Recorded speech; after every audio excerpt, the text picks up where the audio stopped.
The town sat on the edge of an old map, a forgotten mark in a sea of trees that swallowed the world beyond its borders. No highways led to it anymore. Those who lived there had long since either left or accepted the silence that clung to the place, like a living thing. The hunting end was its secret, a name muttered in wary whispers, a place not spoken of by those who wished to see another sunrise. The legend of the hunting end had been passed down through generations, an eerie tale told in hushed voices by those who still remembered. It was said to be a place where the forest itself was cursed, where those who entered were claimed by something far older than the town. Some believed it was a punishment, a force that fed on those who did not respect the warnings. Others thought it was a doorway, a threshold where the lost ones wandered, waiting for new souls to join them. Deep within the forest, where the earth felt wrong beneath one's feet, a path wound into oblivion. It had no official name, no markers to warn the foolish. The locals knew better. They spoke of a time when people strayed too far and never came back. They spoke of the voices that called out at night, the figures glimpsed between the trees, and always they spoke of the rule: if you step beyond the hunting end, you will not return. Not truly. Curiosity is a cruel thing. It is what brought Jeremy, Kara, and Vince to the outskirts of town. They had heard the stories online, the grainy images, the last known footage accounts posted in hushed tones. It was a dare among thrill seekers, a challenge for those too bold or too stupid to listen. They wanted proof, something to show the world that the hunting end was just another urban legend. They entered the forest under the weight of an uneasy sky. The trees stood taller than they should, their branches twisted unnaturally, as if they had been reaching for something long before the world turned quiet. The deeper they went, the heavier the air became, their breath fogged despite the warmth of the season. Time was not as it should be. The first sign of something wrong was the absence of sound. No birds, no insects. Even their own footsteps seemed muted, swallowed by the dirt. Then came the whispers, threading through the air like tendrils of an unseen thing. They called to them by name. They dismissed it as the wind at first. Then Vince stopped suddenly, his flashlight flickering. His breath hitched. "Did you hear that?" Jeremy nodded, his grip tightening on the camera. He had been recording since they stepped onto the path, but the screen showed nothing but static. Kara was the first to suggest they turn back, but the path had changed. It did not wind the way they remembered. The trees seemed to have moved, their shadows stretching impossibly long. Then came the laughter, hollow and wrong. It was Vince's voice, but Vince had not spoken. It called from somewhere beyond the trees, inviting, taunting. "Who's there?" Jeremy shouted. The voice answered with his own words, repeated back at him in a mockery of his own tone. "Who's there?" It was followed by more laughter, layers upon layers of voices they recognized and yet did not know. Kara screamed as something cold brushed past her, unseen but real. The camera dropped, spinning in the dirt, and for a brief moment the screen flickered back to life. A figure, indistinct and shifting, loomed in the darkness just beyond their sight. They ran. They did not know which way to go, but instinct drove them forward.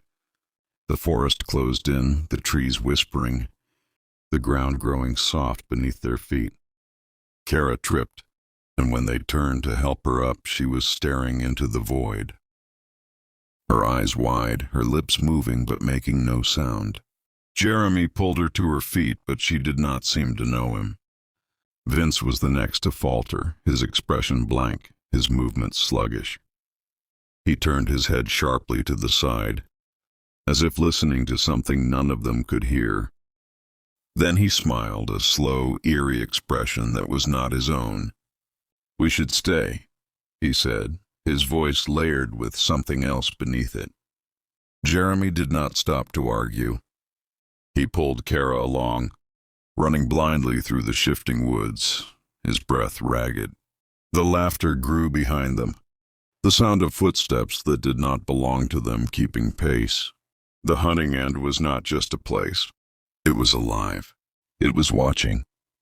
It was hunting. Somewhere in the darkness a shape moved. A figure, impossibly tall, its limbs too long, its face a blur of shifting features. It whispered to them in voices they knew. It called to them with memories that were not their own. They reached the edge of the trees, bursting into the open, gasping for breath. The town was there, unchanged, unaware. But something was wrong. The sky looked duller, the air heavier. Jeremy turned to Kara, but her expression was vacant. Behind them in the forest, something watched with empty eyes. They had left the hunting end, but it had not left them. The town's legend had always ended there. A warning passed down from the elders to the young, a tale of those who wandered too far. But the stories were wrong. The hunting end did not just take, it spread. It carried itself within those who escaped, burrowing into them, waiting. And as Jeremy and Kara stood at the town's border, their shadows stretched unnaturally in the fading light. The whispers had followed them. They were part of the legend now. The town had no name on any map, yet those who lived there spoke of it in whispers, as if saying too much would summon something they had long tried to forget. The stories varied, twisted through generations like a frayed rope, but one thing always remained the same: the hollow one. The warning had passed through countless lips. Never speak of it too much. Never describe it in detail. Never let it know you see it. Those who broke the rule vanished, or worse, returned with eyes that no longer held anything human. It started with a dare, like all terrible things do. Mason had always scoffed at ghost stories, seeing them as cheap thrills meant to scare small-town kids from exploring places they shouldn't. He ran a YouTube channel dedicated to debunking urban legends, traveling to forgotten places and proving that monsters didn't exist. His latest episode was to be about the legend of the Hollow One. It only comes if you talk about it, the town's last remaining historian told him, her voice brittle as old paper. And once it knows you, it never stops watching. Mason laughed it off, setting up his equipment to document everything. He repeated the name over and over in his introduction, mocking the supposed curse. Nothing happened. No lights flickered, no shadows moved, just another dead-end story. Then the whispers began. At first they were subtle, a murmur just beyond his hearing. Then they grew, distinct, calling his name from places he knew were empty. His camera picked up strange distortions, brief flickers of something standing just beyond the frame, gone too fast to see clearly.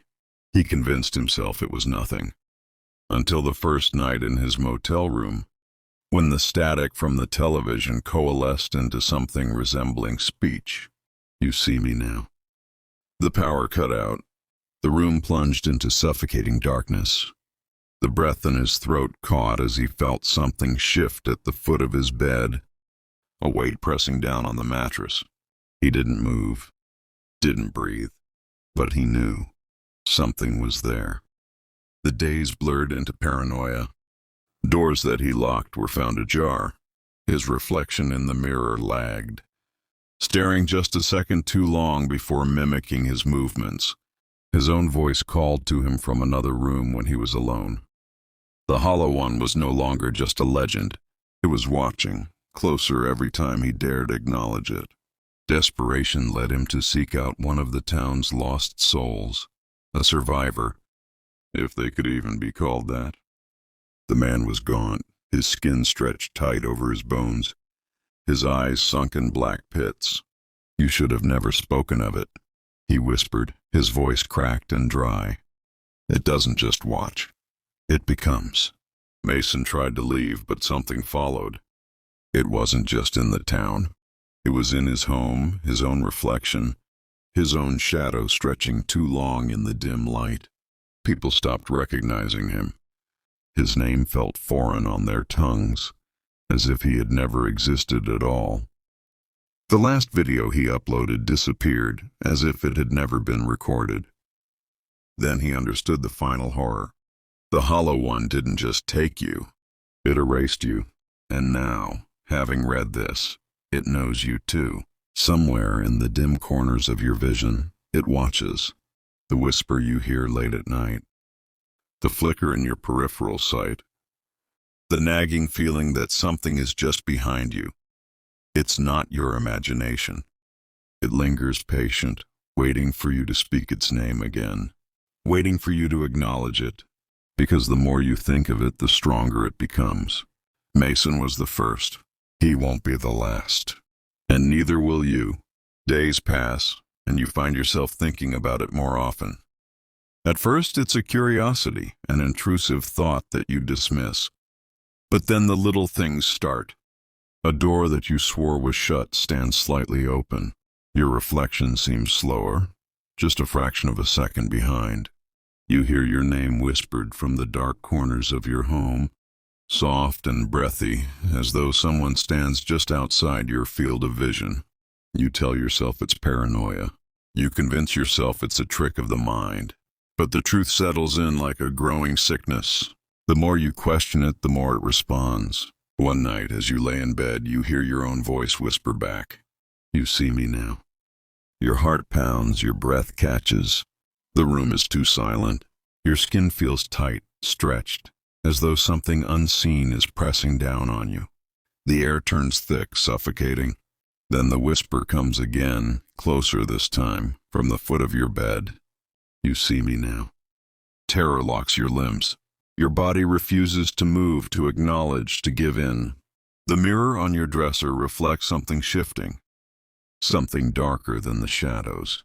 A shape just barely distinguishable from the darkness itself. You don't move. You don't breathe. You know now that acknowledging it makes it stronger. But it's too late. It already knows. Over the next few days, your world begins to unravel. People glance past you as if they don't see you at all.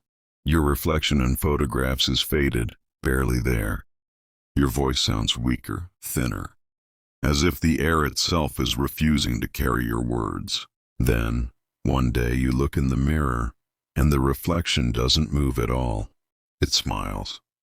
And the whisper comes one last time. "I see you now."